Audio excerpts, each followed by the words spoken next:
Deep in the forgotten valleys of Appalachia, a family vanished from history, their name buried, their bloodline sealed. But some say when the wind moves through those woods, you can still hear them calling for the ones who carry their blood.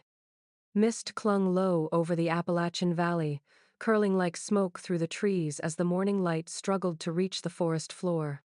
From above, the landscape looked untouched, a bowl of wilderness where time had forgotten to move forward.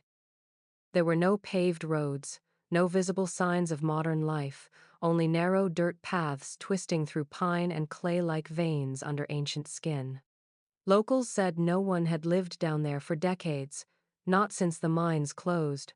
But that wasn't true. Because deep in the hollow, beyond the last rusted gate and the skeletal remains of an old logging road, there was a house, and in that house lived the Whittakers.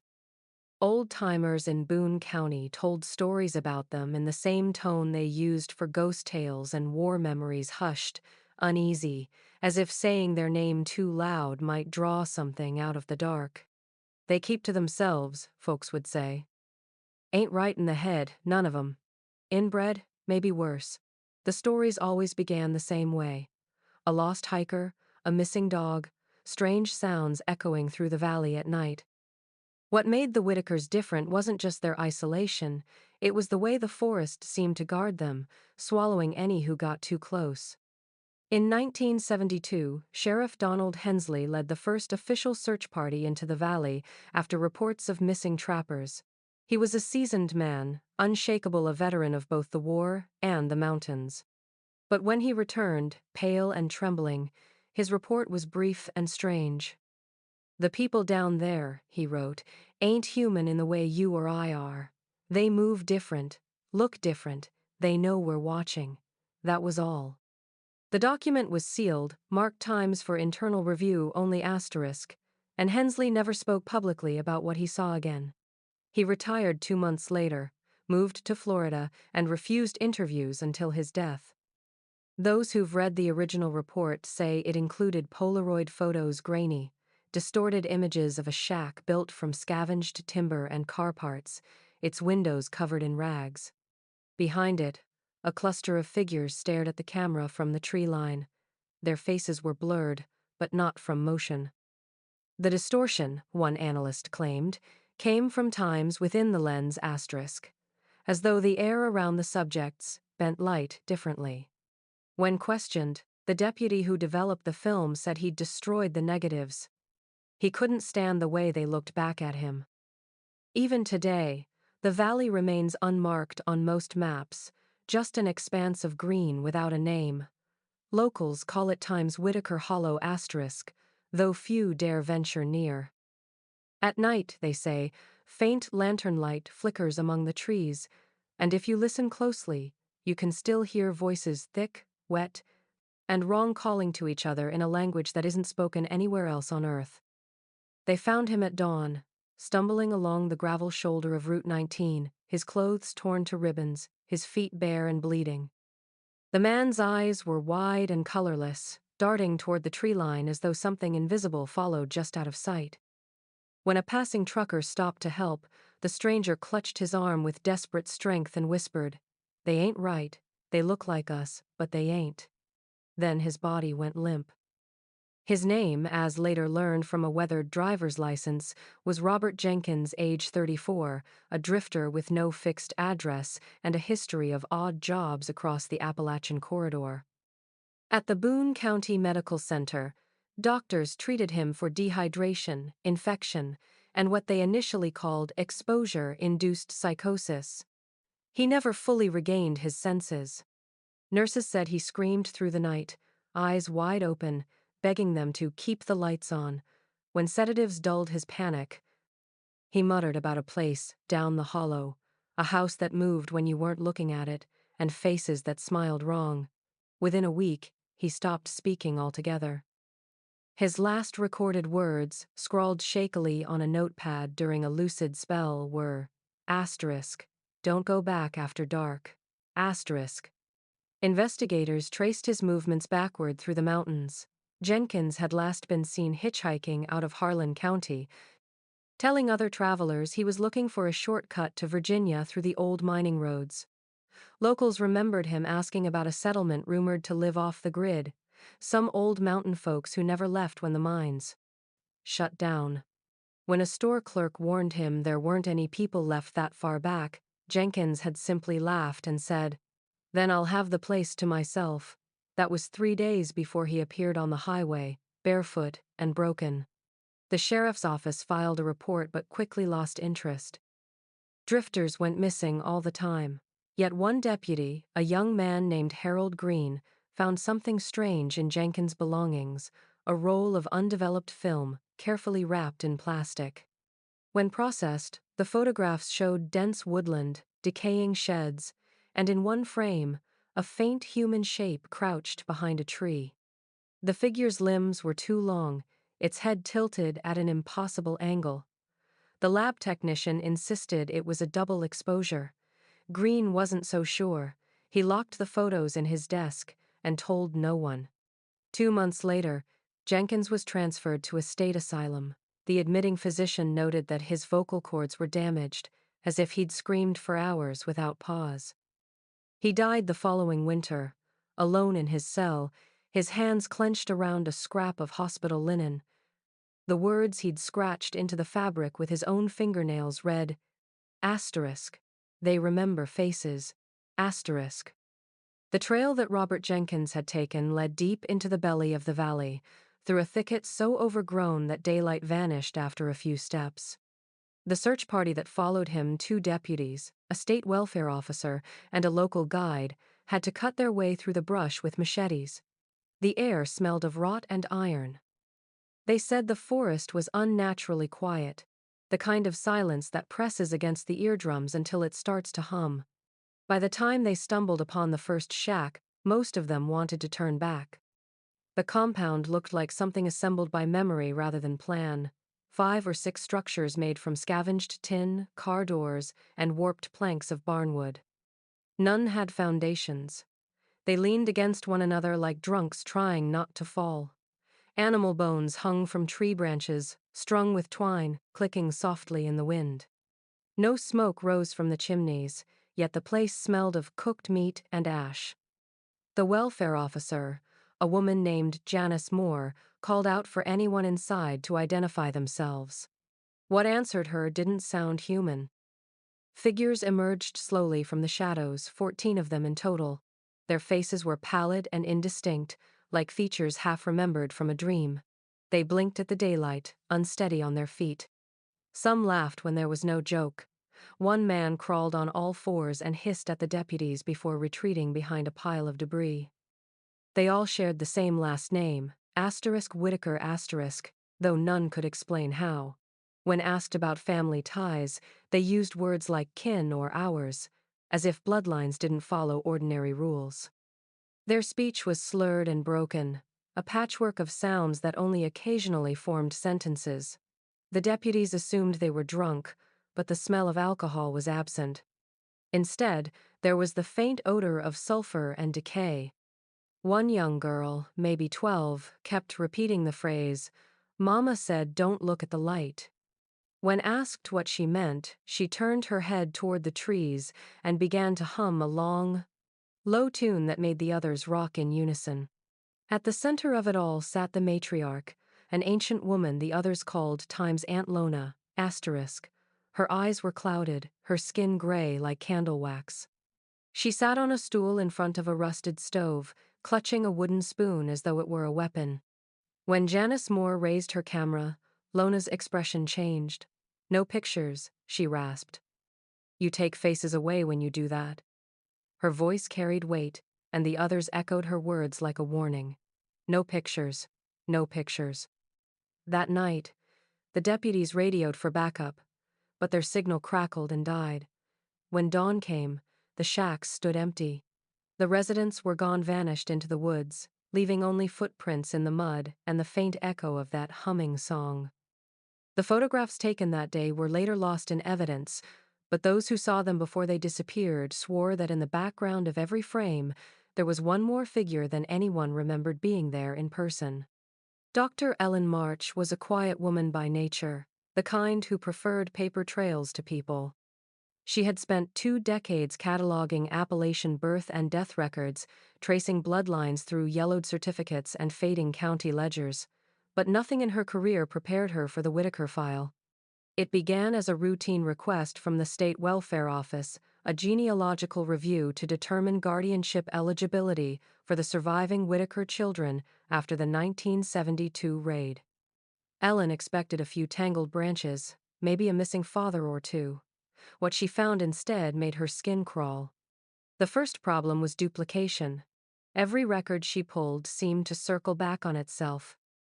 Birth certificates listed parents with the same surnames times Whittaker, Hall, Wren, Collins, Whittaker again. Asterisk marriage licenses were filed between cousins, uncles, nieces, even individuals who shared identical birth dates, suggesting they might be siblings. The deeper Ellen dug, the stranger it became. Some family trees didn't fork, they coiled. Whole generations repeated the same 12 surnames like a closed loop running endlessly in place. She began mapping it by hand, hundreds of index cards pinned to her office wall with red string connecting names and dates. At first, the web looked like any dense mountain lineage, tight but traceable. Then, around 1901, the pattern began to collapse inward. Brothers married sisters. A father remarried his daughter after his wife died. Children listed their mother's maiden name as identical to their own. By the 1932, the bloodline was eating itself alive. Ellen tried to construct a standard chart, but the lines doubled back so often that the diagram resembled a knot rather than a tree. She called it, half-jokingly, the Whittaker spiral. Her notes became frantic. Genetic collapse, cognitive degradation, repeated congenital deformities all predicted outcomes, yet something about the records suggested more than biology. Families like this usually died out after 2 or 3 generations. The Whittakers persisted for 6. Infant mortality was high, but somehow the line endured, replenished from within. There were no outsiders marrying in, no new surnames to break the cycle. It was as if they were sustaining themselves through something other than chance. Late one night, Ellen found a letter tucked between 2 hospital files. It was unsigned, dated 1948. The handwriting was crude, the message brief. Asterisk. The children don't die, they change. We bury what's left and start again. Asterisk. She stared at the words until her hands began to tremble. A week later, her office door was found unlocked, the lights still burning. The map on her wall was gone, every card, every pin, stripped clean. Only one scrap remained, taped to her desk. It bore a single phrase in the same shaky handwriting as the letter. Asterisk. Some roots go down, some go back. Asterisk. No one ever saw Dr. March again. Her car was discovered abandoned 20 miles north of Boone County, its tires sunk in the mud, the engine still warm. The Boone County Hospital archives were never meant to be examined by anyone outside the state health board, but in 1984, a janitor discovered a locked cabinet during renovations, its metal face rusted, the drawers sealed with brittle tape. Inside were the Whittaker birth records, 42 files spanning nearly 6 decades. Each folder was thin but heavy with unease. Brittle certificates, medical notes, and faded Polaroids clipped together by rusted pins. What struck the archivists first was how many of the entries had the same surname but different given names written in identical handwriting, as though one person had filled them out in batches. 28 of the birth certificates listed no father at all. In the space reserved for paternal information, the word times unknown times was scribbled over and over in the same dull pencil. A few were left blank entirely. The mothers' names, however, repeated like a chant: Sarah, Edna, Ruth, all Whittakers. Some of them appeared as both mother and witness on different forms, as if assisting in their own families' births. Out of the 42 children born under that name, 17 were confirmed to have died before reaching 10 years old. The causes varied on paper: respiratory failure, congenital defects, failure to thrive, but every certificate bore a subtle mark in the attending physician's handwriting, a small, deliberate dot beside the date. Anonymous letters began arriving at the hospital in the mid-1960s, typed on old stationery and unsigned. They were written by staff who had assisted with the Whittaker deliveries. One read simply, asterisk, "The child's face was not right, soft, like wax. It moved when it shouldn't." Asterisk. Another described an infant whose mouth opened sideways instead of down, yet the baby had lived for 3 days before expiring without apparent cause. A third letter claimed a mother, delirious from blood loss, whispered to the attending nurse, asterisk, "Don't wash him. It'll wipe him away." Asterisk. The staff who handled those births never spoke publicly. Some transferred to other hospitals within months. One obstetrician, Dr. Ronald Greer, left medicine entirely, joining a monastery in Virginia. In a rare interview years later, he admitted that what unsettled him wasn't deformity, it was resemblance. "Each of those children looked like the last," he said. Different mothers, same face. Like the blood was copying itself wrong, trying again and again. When the hospital merged with a larger network in 1990, the Whittaker files were scheduled for destruction. But the night before the incineration, the cabinet vanished. The security cameras failed for exactly 17 minutes, and no one was seen entering or leaving the records room. A month later, a local reporter received an envelope containing a single page torn from one of the birth ledgers. Across the page, written in red ink, was a note in cramped handwriting. Asterisk. "The last one lived. She's still out there." Asterisk. Margaret Hill was 27 when she accepted the position at Boone County General Hospital. She was known among her colleagues for her calm hands and her willingness to take shifts that others refused: late nights, winter storms, the long hours in the maternity ward where cries and silence carried equal weight. In the spring of 1959, her name appeared on 3 birth certificates tied to the same family, Whittaker. She'd never heard of them before that year, though every nurse in the hospital seemed to know the name and lowered their voice when they said it. "You'll know them when you see them," one of the older midwives warned. "And once you do, you'll wish you hadn't." Margaret's first encounter came one April night during a thunderstorm. The Whittaker mother was brought in by 2 men who didn't give their names. The woman didn't speak, she only whimpered softly, her eyes glassy and unfocused. The birth was difficult, but Margaret managed it with steady precision. The baby came into the world silent. At first, she feared it was stillborn until the infant drew a rasping breath that sounded more like a sigh than a cry. When Margaret lifted the child to wipe its face, she froze. The skin was soft and glistening, the features blurred as if unfinished. She whispered to a fellow nurse that the baby's face looked like melted wax. The nurse crossed herself and refused to touch it.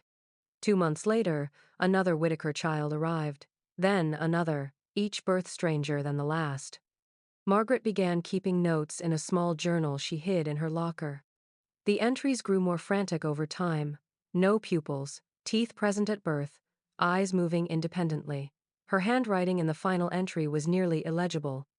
Asterisk. "Tried to talk to Dr. Howard. He told me to forget what I saw.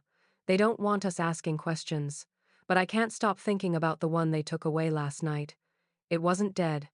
Asterisk. She disappeared a week later. Her car was discovered just off County Road 11, halfway up a logging trail that hadn't been used since the mines closed. The keys were still in the ignition, her handbag still on the passenger seat. Tire tracks suggested she'd stopped abruptly and gotten out willingly. There were no signs of struggle, no footprints leading away, only a trail of small, bare prints leading toward the trees, too small to belong to any adult. The sheriff organized a search, but after 2 days the volunteers refused to go deeper into the woods. They said they heard crying that changed pitch, like more than one voice using the same throat. The official report listed Margaret Hill as missing, presumed deceased. Her journal vanished from the hospital archives not long after. Yet decades later, nurses in Boone County still tell her story in whispers.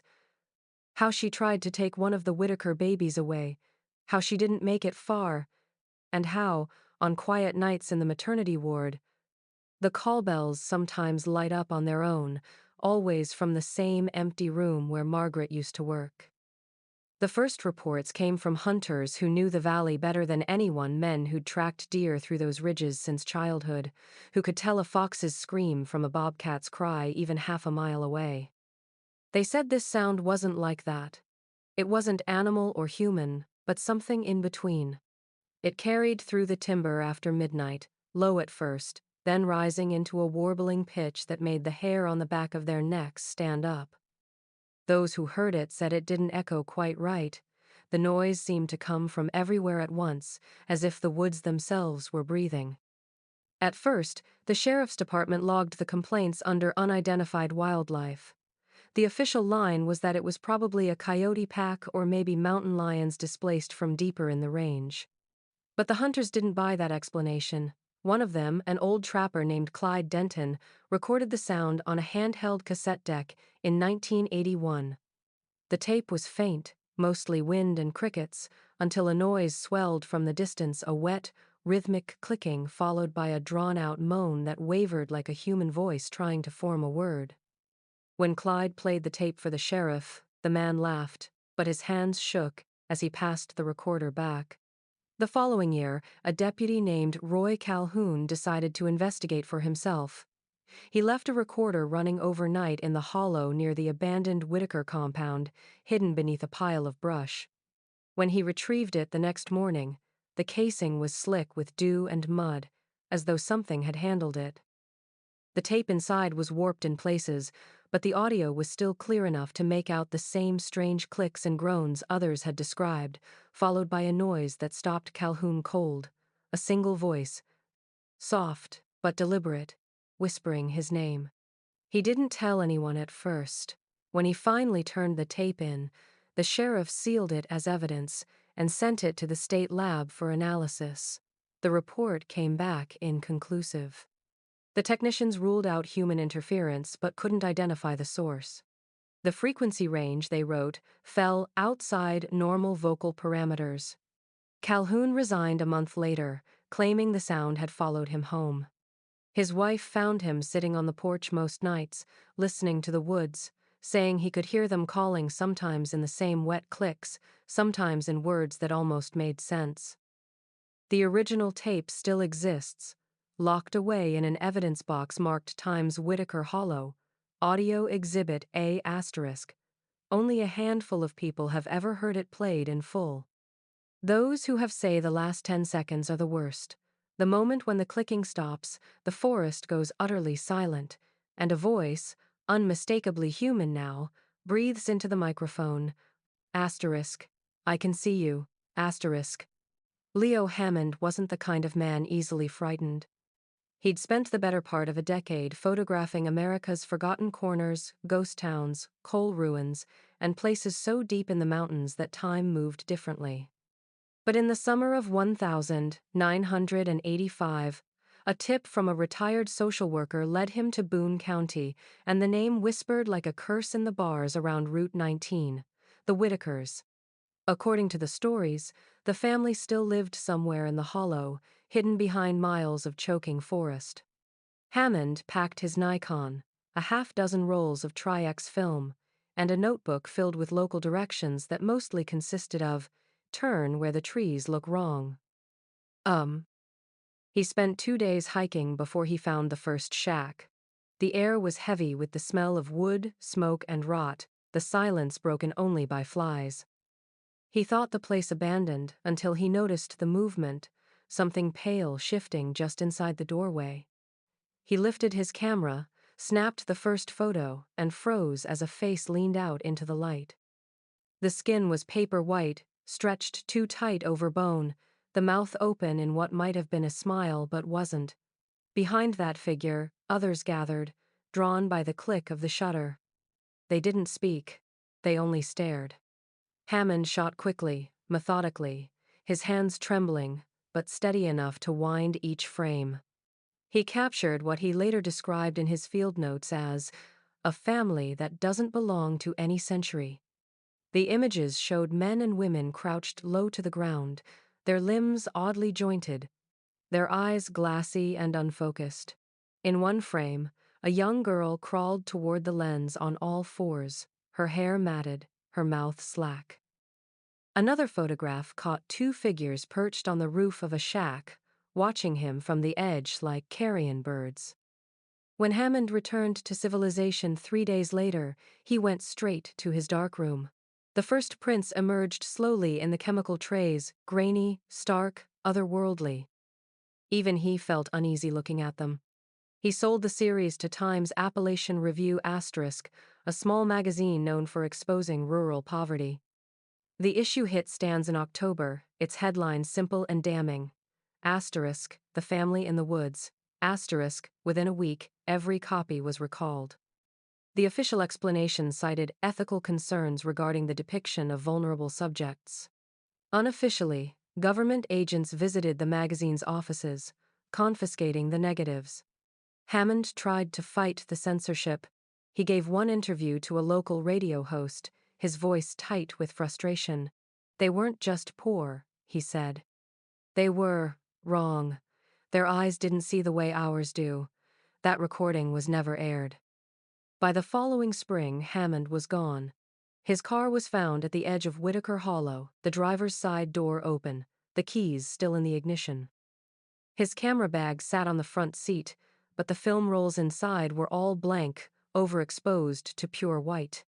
The last frame on the final roll showed only trees, blurred by motion, and the faint outline of a hand reaching from behind the lens. When the state finally intervened after Leo Hammond's photographs leaked to law enforcement, what they found in Whittaker Hollow defied classification. 14 individuals were documented during the 1985 welfare inspection, 14 human bodies that shared the same blood, the same peculiar pallor, and, in some strange way, the same face. They were not hostile, but they were wary of outsiders, responding to the presence of cameras and clipboards the way wild animals respond to traps. Only 7 of them could form recognizable English words, though their sentences were fragmented, their syntax broken by generations of isolation.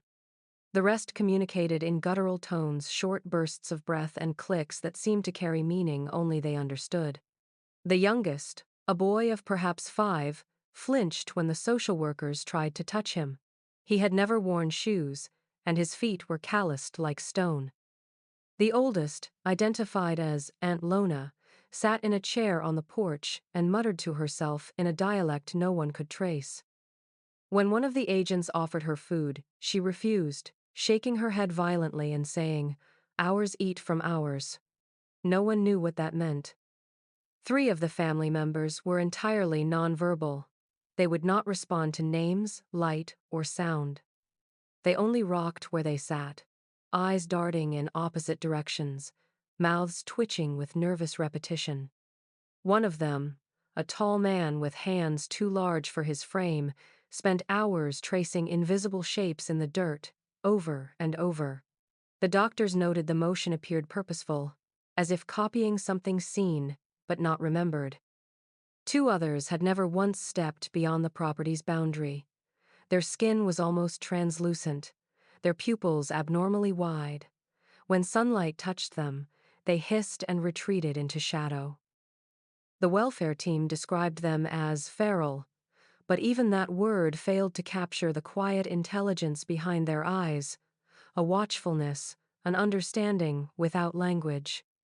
The youngest adult woman, called Sally by the others, drew the most attention. She was in her mid-20s, thin to the point of fragility, and heavily pregnant when the investigators arrived.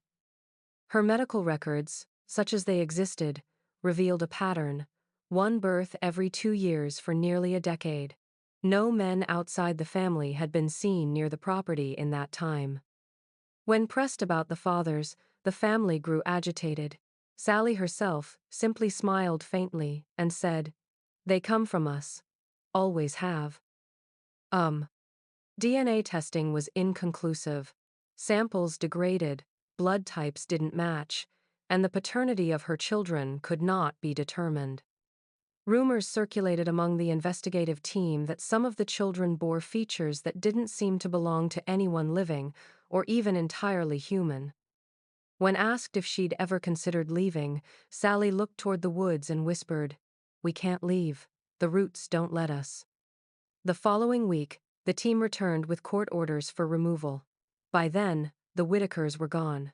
The shacks stood open, the air thick with the sour scent of decay. On the wall of the main dwelling, written in charcoal, were 14 names, and beneath them, a single word repeated in uneven strokes. Asterisk. Ours. Asterisk.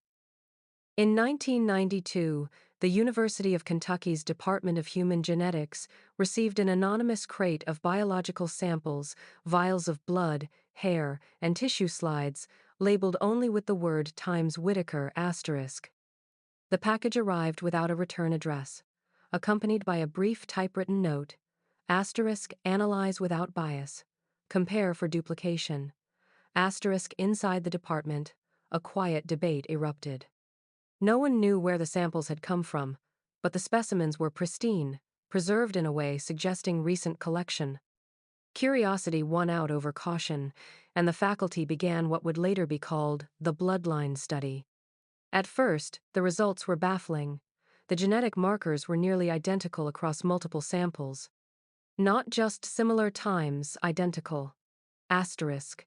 When the team compared them to known databases, the software flagged the results as duplicates, assuming the same DNA strand had been submitted under different names. But the labels attached to the vials listed ages, genders, and blood types that varied widely.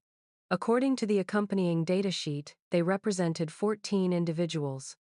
The deeper the team looked, the more the structure of the Whittaker genome began to collapse into a mirror maze. The typical human genome contains countless variations, small mutations that distinguish one generation from the next. The Whittaker data showed almost none. It was as though the family had stopped evolving sometime in the early 20th century. Even the chromosomal sex markers XX and XY appeared to blur in several samples, with irregular fragments overlapping in ways unseen in standard inheritance. "It's not reproduction," one of the researchers wrote in his private notes. "It's replication." Months into the study, the lead geneticist, Dr. Peter Armitage, began to suspect what the data implied.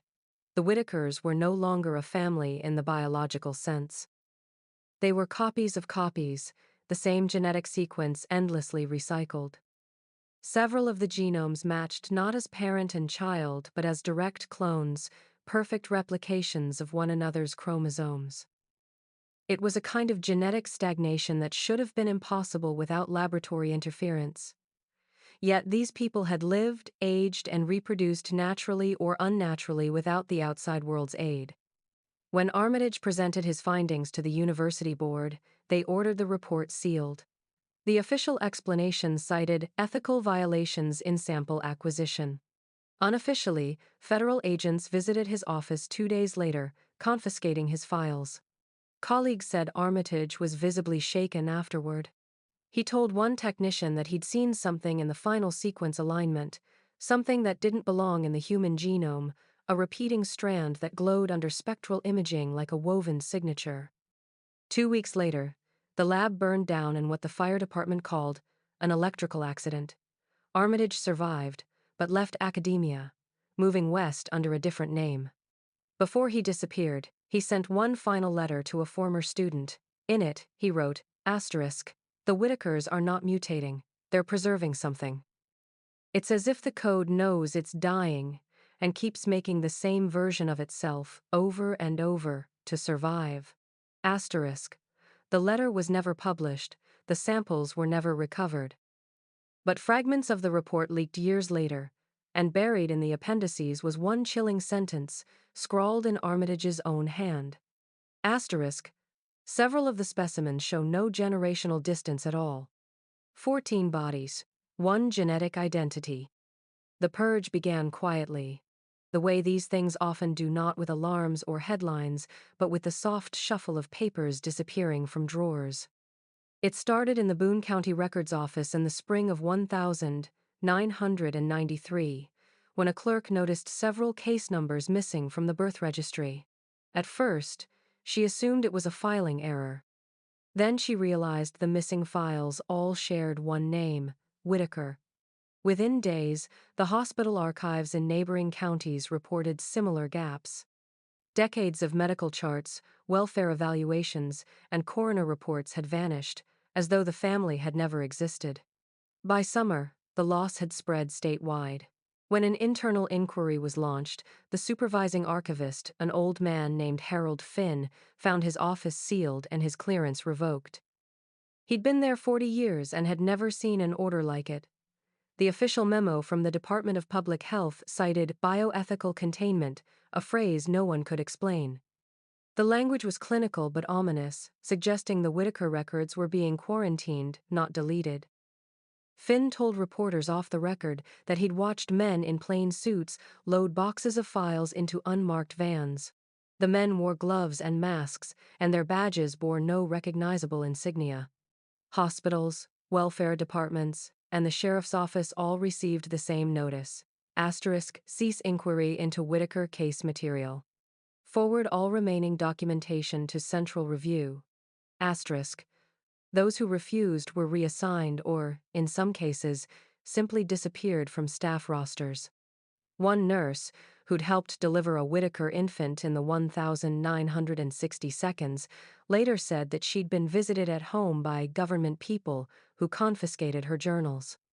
"They didn't threaten me," she told a local paper years later.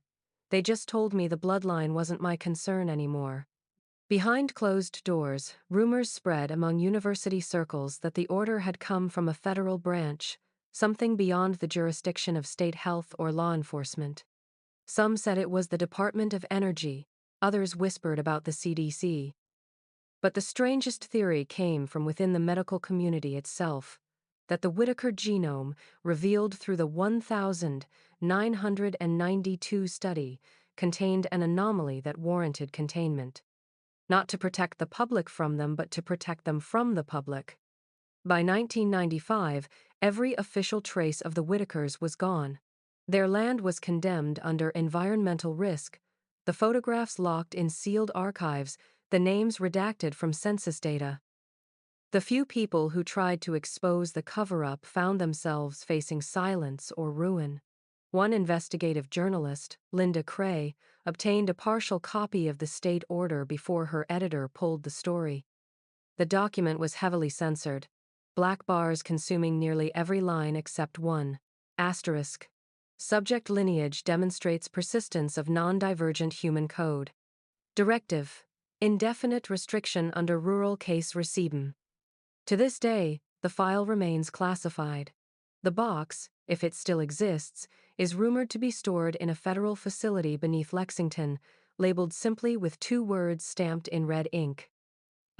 Rural containment. No agency has ever admitted to owning it, but every few years a new clerk in some small Kentucky office will notice a missing report, a vanished photograph, or an empty folder that once carried the Whittaker name and realize the pattern never stopped. The purge wasn't a single event. It was a continuation. The slow, methodical erasure of a family the government decided the world wasn't meant to remember. The cemetery sat behind the ruins of the Whittaker homestead, a clearing swallowed by vines and silence. Time had reduced the place to a skeleton of what it once was, wooden crosses leaning at odd angles, earth mounded unevenly over the dead, and the faint smell of moss and rot rising from the soil. Locals said it was cursed ground, a place where no birds landed and no wind ever moved the grass. They called it the family's resting patch, though no one believed the Whittakers ever found rest. There were 42 graves in all, though some looked more like depressions in the earth than true burial plots. The markers were crude, shaped from scavenged lumber, the initials carved in trembling hands. WH, SW, LW, repeated again and again. as though the same people had been buried multiple times under different configurations of the same bloodline. The crosses were bound with fraying rope, and many were burned along the edges, suggesting fires had once swept through but failed to finish the job. The sheriff's office documented the site during the 1985 inspection. The photos, later sealed, showed that one grave stood apart from the rest, a flat slab of stone rather than wood, etched not with initials but with a single symbol, a spiral carved deep into the surface, its grooves blackened by soot. When asked about it, an old Boone County resident named Martha Klein said, "That's the first mother. They said she was the one who started it all." Her voice trembled when she said it, her eyes unfocused, as if remembering something she'd rather forget. According to local folklore, the first mother wasn't a name but a title. The story went that long before the records began. Before the mines or the roads, there was a woman who lived in those woods alone. Some said she was born from the earth itself. Others claimed she came from a family that refused to mix with the outside world. The Whittakers, it was whispered, descended from her directly. She bore children without husbands, and every generation carried her mark, an inherited pattern that refused to fade. The spiral, locals believed, was her sign, a promise and a warning. When archaeologists examined the site in the early 1992, they found bones far older than expected, buried beneath newer remains. The soil analysis suggested some graves had been reopened multiple times. In one, the remains of an adult and a newborn lay side by side, their bones fused by mineral seepage. A second grave contained only a jawbone human, but unusually small, its teeth worn smooth like river stones. The team's report never reached publication. One of the researchers later claimed the bones had vanished from the state lab within days of testing. At night, hikers who stray too close to the hollow claim to see pale figures standing among the crosses, unmoving, their faces turned toward the spiral stone. Sometimes, they say, the spiral catches moonlight and gleams faintly, as if freshly carved. Whether the legend of the first mother is myth or memory, no one can say. But the graves remain untouched, protected by local superstition and an unspoken agreement. The dead of Whittaker Hollow are to be left alone. Those who disturb them, the old folks say, have a way of joining them names forgotten, replaced by a single mark carved in wood by an unseen hand. Behind the sagging shacks, the ground opens into a shallow bowl of clearing, hemmed in by black pines. Locals call it the Whittaker burying place, though it looks more like the forest simply decided to hold on to what it had taken. 42 mounds rise and fall in the weeds, each marked with a cross hammered together from whatever wood was near to hand barn planks, fence rails, splintered doors. None bear names. Only initials, carved with knives that shook as they cut. WHLWEW, repeating like a stutter in the dirt. Time has tilted the markers until they lean toward one another, whispering in the wind. The air there never warms. Even in July, breath fogs against the chill that seeps up from the soil. The oldest marker is not wood at all, but stone, a slab dragged from the creek bed and set upright at the far end of the clearing. It carries no letters, only a spiral scratched deep into its face. The grooves are blackened with soot, as if something once burned inside them. People in Boone County say that stone belongs to time's the first mother asterisk, a phrase spoken softly, the way churchgoers speak a prayer they don't quite believe. No one can say when she lived, only that the family claimed descent from her, and that her blood, unbroken, ran through every child born in the hollow. When a small team from the coroner's office visited in 1986, they found that several graves had been reopened and resealed. The dirt was fresh, the ropes on the crosses newly knotted. Photographs taken that day show faint tracks circling the site, bare feet, small and large, pressed deep into the mud. A week later, the team returned to find those same prints filled with water, as though something had been standing in them for days, waiting. Stories about the place multiply each year. Hunters swear that if you walk the perimeter after dark, the number of crosses changes, sometimes 41, sometimes 43. On quiet nights, they say you can hear a woman humming near the spiral stone, her voice low and tuneless. An anthropologist who studied the site in the 1990 seconds wrote in her field notes that the arrangement of the graves formed a pattern visible only from above, a curling line that doubled back on itself, echoing the mark on the stone. She called it a genealogy written in earth. Her report was never filed. No one fences the cemetery, and no one tends it. The locals know better. They leave offerings instead. Flowers, pennies, bits of bone set at the tree line where the ground begins to slope. They do not cross that line, because every time someone does, they say, another cross appears by morning, freshly cut, initials carved in the same trembling hand. The tape begins with the sound of wind rattling through the trees and the crackle of cheap audio equipment. The footage, grainy and overexposed, captures the trembling image of a woman sitting on a porch made of rotted boards. Her name is never stated on camera, though the interviewer later identifies her as one of the last living Whittaker siblings, possibly the youngest daughter of the generation documented in the 1980 seconds. She appears fragile, her face pale and lined, her eyes darting at noises no one else can hear. The documentarian, a man named Michael Avery, keeps his voice low, almost reverent, as if afraid to break something sacred or fragile. At first, she answers his questions in fragments. Her speech is slurred, her words running together like a language dissolving into sound. When asked about her family, she lists names that repeat, names that blur together: Lona, Sally, Ruth, then Lona again, as though they were all the same person reshaped over time. She speaks of the light in the trees and the house that hums when it rains. Avery presses gently, asking how many still lived there, but she shakes her head. Not here, she whispers. Most went down. For a moment, the camera catches her eyes, clouded but strangely aware. Mama's still down there, she says, her tone shifting from confusion to certainty. She's waiting for the rest. The interviewer asks, down where?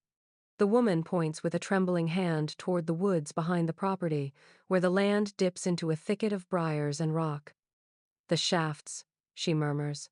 Under the stone, she never left when they closed it. We still hear her. Avery's voice falters on the next question. You mean the coal mine? She smiles, revealing teeth small and too even, like a child's. It ain't a mine anymore, she says. It's her place now. It goes deeper every year. She calls, and they go. Her words dissolve into laughter, high, nervous and wet. The camera tilts slightly as if Avery has stepped back. For several seconds, the woman hums a melody, slow, cyclical, the same pattern recorded on the 1981 tape of the forest sounds. Then, abruptly, she stops and looks directly into the lens. She don't like being talked about, she says softly. She listens. The footage ends with a brief shot of Avery turning the camera toward the tree line. In the distance, something glints faintly, like light reflecting off metal far underground. The final seconds capture him asking one last question, his voice low, almost pleading. Can I see her? The woman doesn't answer. Instead, she rises and walks off camera toward the woods, disappearing behind the brush. The screen flickers, then cuts to black. Avery's car was found abandoned 3 days later, parked beside the overgrown mine entrance. The camera lay on the passenger seat, battery drained, lens cracked. The interview file was discovered years later in a digital archive mislabeled as Appalachian Oral History #47. Experts verified the tape's authenticity but could not explain one anomaly. In the last 3 seconds of audio, after the image fades to black, a woman's voice, raspy and distant, can be heard whispering, asterisk, you're next to come down, asterisk. The mine had been sealed for nearly a century, buried under layers of dirt and silence. Locals knew it only as the old Milton Shaft, a relic from the coal boom that gutted the Appalachian Mountains in the late 1800s. It was said to run directly beneath what became the Whittaker property, a sprawling labyrinth of tunnels that stretched for miles before the final collapse in 1912. Miners died down there, 27 men trapped when the supports gave way during a storm. The official record listed their bodies as unrecoverable, the mine permanently condemned. But those who lived in Boone County swore the ground never stopped shifting after that day. Even generations later, they said, you could still hear the tapping, like pickaxes on stone, faint and rhythmic, coming from beneath the soil when the nights were still. In 2010, a small team of geological surveyors from the State University returned to the site, part of an initiative to map abandoned mines for potential environmental hazards. The Whittaker land, long overgrown and technically off-limits, caught their attention due to sinkholes and strange magnetic readings. Using ground-penetrating radar, they sent signals deep into the earth down through the layers of clay, limestone, and collapsed coal veins. What they found shouldn't have been possible. The radar returned distorted readings, blurred and chaotic, as though the rock itself were moving. Beneath the supposed collapse, where solid bedrock should have registered, there appeared to be an open chamber roughly the size of a cathedral. The images showed irregular shapes inside massive forms that pulsed slightly from frame to frame. At first, the team assumed the distortion was interference from underground water or unstable rock, but one technician pointed out something chilling: the motion was rhythmic.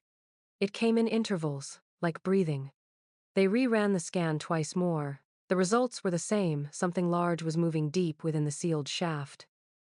A faint sound was picked up on the seismic microphones as well, a low-frequency vibration below the range of normal hearing, but strong enough to register on the equipment. It was described in the final report as non-seismic anomalous resonance. When the data was submitted to the State Energy Commission, the file was quietly flagged for review, and the research team was told to cease further work on the site. Weeks later, the lead geologist, Dr. Karen Holbrook, spoke anonymously to a regional newspaper. "We were told it was equipment malfunction," she said. "But I know what I saw. The movement wasn't random, it was deliberate. Something down there shifted when the radar hit it like it knew we were looking." The interview was pulled hours after publication, the article scrubbed from the paper's online archives. Today, the entrance to the Milton shaft remains sealed under a concrete slab, though locals claim cracks have begun to appear, and on certain cold nights, they can hear something from beneath the ground. It's not the metallic echo of tools, they say, but a deeper, slower sound like something ancient turning over in its sleep, waiting to be unearthed again. The samples were supposed to have been destroyed years ago. Officially, every genetic record from the Whittaker study had been sealed under bioethical restriction. But in 2014, a graduate intern at the University of Kentucky discovered a mislabeled storage vial, one of several cryotubes bearing faded handwritten tags that simply read W subject. Inside were fragments of preserved tissue and bone. Dust, remnants of the 1992 research. Out of curiosity, and perhaps a bit of arrogance, she ran them through modern sequencing equipment, expecting nothing more than degraded data. What she found instead would fracture the scientific team and reignite a mystery that had been buried along with the Whittaker name. The DNA mapped normally at first, revealing the expected signs of heavy inbreeding genetic redundancy. Recessive traits doubled and tripled over generations. But as the technician examined the mitochondrial data, the maternal line that traces inheritance from mother to child, she noticed something strange. There should have been 13 mitochondrial haplotypes represented among the samples, each traceable to known Appalachian and Scots-Irish ancestry. Yet a 14th appeared, recurring across multiple generations where it had no business existing. It didn't match any database. In fact, its nucleotide pattern diverged sharply from recognized human variation, branching off at a point tens of thousands of years before Homo sapiens should have existed in the region. When the results were presented to the senior geneticists, Reactions ranged from disbelief to alarm. At first, they suspected contamination, perhaps fungal DNA or cross-sample interference from the storage medium. But repeated tests confirmed the finding. The anomaly was consistent, replicating across samples taken decades apart. It wasn't environmental, it was hereditary. One geneticist described it in his report as a secondary mitochondrial lineage, an additional energy system nested within the cell. Another noted that the anomaly appeared more active than the human counterpart, producing unusual metabolic efficiency in the tissues. It suggested a lineage adapting or being adapted for survival under conditions no ordinary human could endure. Quietly, some began to speculate whether generations of isolation and inbreeding had awakened something dormant in the Whittaker genome, a hidden sequence older than recorded history. The official explanation, once the findings reached the Federal Review Board, was contamination. The lab was reprimanded, the samples confiscated. But not before copies of the data circulated privately among a few of the researchers. One, a forensic biologist named Dr. Robert Ames, later claimed the genetic structure bore resemblance to sequences discovered in pre-human remains unearthed in Siberia and northern China, samples that didn't belong to Neanderthal or Denisovan lines. "It's not mutation," he said in an interview before recanting weeks later. "It's selection. Something was steering it." By the end of that year, the project was shut down. The researchers involved were bound by non-disclosure agreements, and the anomalous sequence labeled Line 14 was erased from the national database. Yet, rumors persisted that one of the analysts had smuggled a copy onto a personal drive. The sequence, they said, wasn't just foreign. It was functional, still replicating, still evolving. And if the Whittaker bloodline carried it once, there was no guarantee it hadn't spread beyond the valley. The video appeared on an obscure message board in March of 2015, uploaded under a username that vanished within hours. The post was simple, no caption, no date stamp, just a grainy thumbnail of a shack half swallowed by weeds. Within days, the clip had spread across niche paranormal forums, its authenticity debated and dissected frame by frame. Those who watched it described the same creeping sensation that what they were seeing wasn't performance or prank, but a mistake, a moment captured that was never meant for public eyes. The footage begins with the hiss of old VHS static and a voice, young and unsteady, whispering into the camera. "Boone County, Whittaker Place. They say it's all gone now. We'll see." The screen shakes as the man filming walks through the woods at dusk, his flashlight cutting narrow paths through the fog. The air buzzes with the faint hum of cicadas, but otherwise, it's silent. Then, a shape appears in the beam's edge, a building, sagging and colorless, its roof caved in like a ribcage. Inside, dust hangs in the air like mist. The man pans across the room, revealing collapsing furniture, a rusted bed frame, and walls covered in peeling paper. "Smells like something died in here," he mutters. His voice trembles, but curiosity drives him forward. As he moves deeper into the house, small sounds begin, soft taps from the corners, something shifting in the dark beyond the light's reach. He swings the camera, catching a flash of motion. In the playback, you can see it clearly. A figure crouched low near the doorway, thin, almost skeletal, its eyes reflecting the light with a dull animal gleam. He doesn't notice at first. The camera wobbles as he breathes heavily, stepping over debris. In the background, another figure appears, then another. Watching from the edges of the frame, gaunt shapes blending with the shadows, unmoving except for the slight tilt of their heads. The man's voice rises, half awe, half fear. "Is someone here?" Silence. Then, a sound from beneath the floorboards, 3 knocks, slow and deliberate. The camera lowers toward the ground. A section of the floor seems uneven, as if something beneath has shifted. The man steps closer, and the lens catches a trap door, an old cellar entrance reinforced with iron hinges. It shudders once, then again.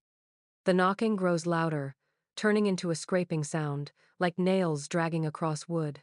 The man stumbles backward, whispering, "No, no, no," but he doesn't stop recording. The final image is the cellar door creaking open. A hand pail, too long, with joints that bend strangely emerges from the darkness below. Then the feed cuts abruptly to static. Authorities later claimed the video was staged, a fabrication designed to exploit internet folklore. But metadata analysts who examined the surviving file said it was shot on authentic 1,980 seconds equipment, not a modern reproduction. The man in the footage was never identified, though a rusted camcorder matching the make and model was found months later near the old Milton shaft, its tape compartment empty. Those who claim to have seen the full, uncut version of the video describe a final, silent frame, an image of the shack from outside, filmed hours later. In one of the upstairs windows, a face peers out, watching. Its eyes shine white in the dark, reflecting the same cold light that once came from the cellar. The phrase 42 victims first appeared in a 1998 coroner's memorandum, a bureaucratic title meant to categorize a series of unsolved deaths across Boone and neighboring counties. But as investigators pieced together the data, the pattern became impossible to ignore. The number wasn't arbitrary. It matched the count of graves in the Whittaker family cemetery, as if the dead had been keeping score long before anyone noticed. At first, officials believed all 42 victims were members of the Whittaker bloodline, casualties of disease, malnutrition, or neglect. But when state forensic teams quietly began cross-referencing missing persons reports, the truth turned darker. Not every name on the list belonged to a Whittaker. Among the dead were outsiders, a reporter from Louisville last seen chasing a rumor of Appalachian isolationism, 2 college students hiking the ridge in 1979, a social worker who vanished en route to the property, and a surveyor who'd been mapping the old mine system in the early 90s. Their files shared one detail: each disappeared within a 5-mile radius of the Whittaker Valley, and each case was eventually closed under no evidence of foul play. In 2004, heavy rain caused part of the Whittaker property to collapse. Beneath the debris, excavators unearthed a partial skeleton human, but not in a coffin. The bones were arranged deliberately, stacked in neat layers under what used to be the main shack. Over the next week, 13 more sets of remains were found, their bones stripped clean and sawed through at the joints. Forensic anthropologists noted something chilling: the cuts were not random. They were precise, surgical, as if performed with a practiced hand or with knowledge passed down. When investigators pushed deeper, the state intervened. The excavation was halted, the area declared contaminated, and the findings sealed under public health confidentiality. The official statement cited exposure risks from the old coal mine. Unofficially, the team was told to leave the rest buried. But one technician later confessed that among the recovered remains, at least 2 skeletons were recent, no more than 20 years old, and showed signs of blunt trauma consistent with restraint and post-mortem dissection. Locals didn't need the state to tell them what had happened. They'd been whispering it for generations. The Whittakers didn't just hide from outsiders, they consumed them. Not necessarily in the literal sense, though some insisted that was true, but in bloodline, in ritual, in the preservation of something they called the purity of the hollow. It was said that when an outsider came too close, they were taken in, their essence merged with the family through old ways no one dared describe. To this day, the 42 victims remain an open wound in Boone County's history. Their bones, some cataloged and others lost, tell a story written not in myth but in marrow, a record of fear, isolation, and the terrible lengths one family took to keep their blood their own. The graves in the valley stand as their only testimony. 42 markers, 42 warnings, and a silence that hums through the hills like breath beneath the soil. When the state finally allowed a forensic anthropology team to examine the surviving Whittaker bloodline in 1999, the results blurred the boundary between science and folklore. 14 individuals remained from the original extended family, each living in varying degrees of isolation throughout Boone County. They were adults now, their lineage documented through decades of birth records and whispered rumors. What the team found would later be described, in one redacted report, as a rare instance of speciation within a single population, a phrase that shouldn't exist in reference to living humans. Dr. Malcolm Reeves, the lead anthropologist, noted first the physical divergence. The Whittaker survivors were shorter than average, with elongated limbs, narrow rib cages, and skulls slightly misshapen along the parietal line. Their eyes sat farther apart, their jaws smaller but stronger, as if adapted for a diet of tougher material. Reeves wrote that their bone density was unusually high, resistant to fractures despite visible signs of malnutrition. Most striking, however, were the cranial formations, structures resembling vestigial ridges at the base of the skull, features unseen in any other human group. "It's as though evolution forked," one assistant remarked. The team's findings were never officially published. Portions leaked to the press, distorted and sensationalized. A headline in The National Ledger Times screamed, "Science confirms monsters in the mountains." Overnight, the Whittakers were transformed from a family of tragedy into modern mythology. Cameras and thrill seekers descended on Boone County, hoping to catch a glimpse of the 14 monsters. None succeeded. The family had vanished into the dense woods before reporters arrived, their shacks abandoned once more. Yet for those who lived nearby, the label stung. Old residents remembered the Whittakers not as monsters but as survivors, the remnants of a lineage that refused to die even when time and blood conspired against it. "They ain't monsters," one man told a documentarian years later. "They're just what's left when nobody comes to save you." His voice cracked as he said it, not in fear but pity. Dr. Reeves disappeared from academia soon after the controversy. His final field notes, obtained decades later, hinted that the team had observed behavioral patterns impossible to explain. "They communicate," he wrote, "not with language as we know it, something older, rhythmic, patterned, like coded humming." He also recorded physiological anomalies, a slower heart rate, heightened night vision, and a capacity to remain still for hours, almost motionless, as if mimicking death. Officially, the 14 were never relocated or institutionalized. Their whereabouts today remain unknown. But some locals claim to see them still, moving through the woods in pairs or standing silently near the old mine entrance when the moon is low. Their eyes, they say, reflect no light. They are not ghosts, not beasts, just the last echoes of a family that evolution and isolation reshaped into something neither entirely human nor entirely gone. The 14 monsters, as the world called them, were never monsters at all.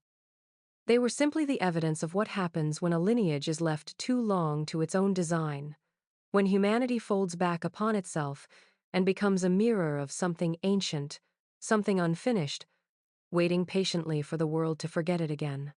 By the turn of the millennium, the Whittaker story had become too large to contain and too inconvenient to acknowledge. National headlines demanded justice, scientists called for transparency, and human rights groups insisted on intervention. Yet behind the noise, the official channels fell quiet.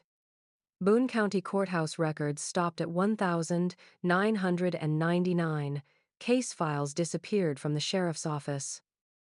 The property itself, 12 acres of forest and ruin, was declared condemned due to geological instability. No public sale followed, and no demolition crews ever arrived. The government had effectively erased the land from the map. For a brief time, journalists kept searching. A reporter from the Times Lexington Courier-Times filed a Freedom of Information request regarding the family's supposed relocation. The response came stamped with the words, "Classified, Public Safety Exemption." Another reporter who visited the valley in 2002 found the main access road fenced off with new government signage. Asterisk property of the Department of Environmental Management. Asterisk beyond the barrier. She described faint sounds of machinery at night, like generators humming from deep underground. The surviving 14 family members were never formally charged with any crime. Official statements labeled them wards of the state, though no institution ever claimed custody. Locals whispered that white, unmarked vans came in the middle of the night, escorted by men in plain clothes. Neighbors saw lights in the hollow for the first time in decades, and then nothing. By dawn, the valley was empty. A handful of clues surfaced in the years that followed. A medical intern at a psychiatric hospital in Maryland claimed to have seen patients who matched the Whittakers' descriptions: pale-skinned, underdeveloped speech, sensitive to light. The names on their files were false, but one bore a small tattoo on her wrist, *W14*. When the intern tried to access the records, her clearance was revoked. She left the hospital within the month, and later refused to speak about what she'd seen. Another rumor placed the family in a desert research facility out west, where genetic experiments were allegedly conducted under the guise of medical rehabilitation. A leaked memo from 2006, attributed to a Department of Health subcommittee, referenced long-term adaptive monitoring of closed genome populations. Though the document never mentioned the Whittakers by name, one line stood out. Subject integrity maintained through controlled isolation, infection risk negligible. Public interest waned as the years passed. The story of the inbred monsters faded into folklore, filed away as another Appalachian myth. But occasionally, someone in Boone County still receives a visit, a polite man in a dark suit asking about the old property, about where the graves used to be, about whether anyone has been digging. He never gives a name, and he always leaves before sunset. Those who live near the valley say that on certain nights, the fences hum faintly, as if electricity runs beneath the ground. No animals go near the perimeter. Sometimes, they claim, if you listen close enough, you can hear faint voices carried on the wind, half words, half humming. Whether it's the ghosts of the Whittakers or the echoes of something still alive under government care, no one can say. Officially, the case is closed. Unofficially, the silence continues to grow louder. The drone's camera moved soundlessly above the valley, tracing the outlines of a land long thought erased. What had once been the Whittaker homestead was now nothing but overgrowth and ruin, a smear of green and ash in the hollow. Yet in the summer of 2022, the earth began to shift again. Locals noticed at first trees listing at odd angles, the ground soft underfoot where it had always been hard clay. Then one morning, a fisherman at the nearby creek spotted a dark void where the ground had given way, a perfect circle swallowing the center of the property. What lay beneath it was black, endless, and breathing. The drone footage, leaked by an anonymous surveyor, begins with a wide shot of the sinkhole. From above, it looks almost deliberate, its edges smooth, as though carved by something with intent. As the drone descends, the image flickers static interference, then recovery. The camera stabilizes just long enough to reveal the opening of a shaft, jagged supports still visible beneath decades of collapse. It's the Milton mine, the same one sealed after the 1912 disaster, the same one that ground-penetrating radar once claimed was moving. But this time, it isn't rock that moves, it's air. A gust rises from below, carrying with it a low sound that isn't quite wind. Some who've heard the unedited audio say it's a voice, many voices blending together in tones that almost form words. After the video surfaced online, the state cordoned off the area. They called it a geological failure, citing instability from long-forgotten tunnels. But residents of Boone County tell another story. They say the cries have returned, the same ones their grandparents spoke of, the same clicks and groans that used to echo through the woods before the Whittakers disappeared.